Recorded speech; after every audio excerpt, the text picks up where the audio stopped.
কারো দয়ায় নয় বরং যোগ্যতা দিয়ে প্রতিযোগিতা করে বাংলাদেশ যুক্তরাষ্ট্রের বাজারে পোশাক রপ্তানি করছে বলে মন্তব্য করেছেন বাণিজ্য সচিব তপন কান্তি ঘোষ।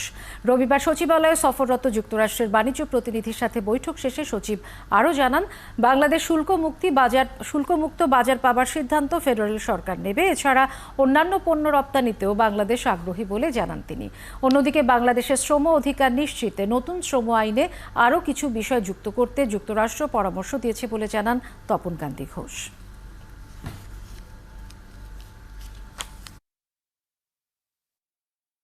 শুল্কমুক্ত বাজার সুবিধা পাওয়া, আমাদের গার্মেন্টসের বাইরে অন্য পণ্যগুলো নিয়ে যাতে আমরা রপ্তানি করতে পারি, আমাদের ওষুধ কোম্পানিগুলো যেন সহজে এবং স্বল্প খরচে তাদের এফডিএ রেজিস্ট্রেশন পায়। আর তাদের দিক থেকে বলেছে যে বাংলাদেশের শ্রম অধিকার পরিস্থিতি আরও উন্নত করতে হবে। এন্টি ইউনিয়ন ডিসক্রিমিনেশনের কিছু বিষয় আছে, মামলা যদি হয় লেবার কোর্টে, এটা যেন দ্রুত নিষ্পত্তি করা হয়।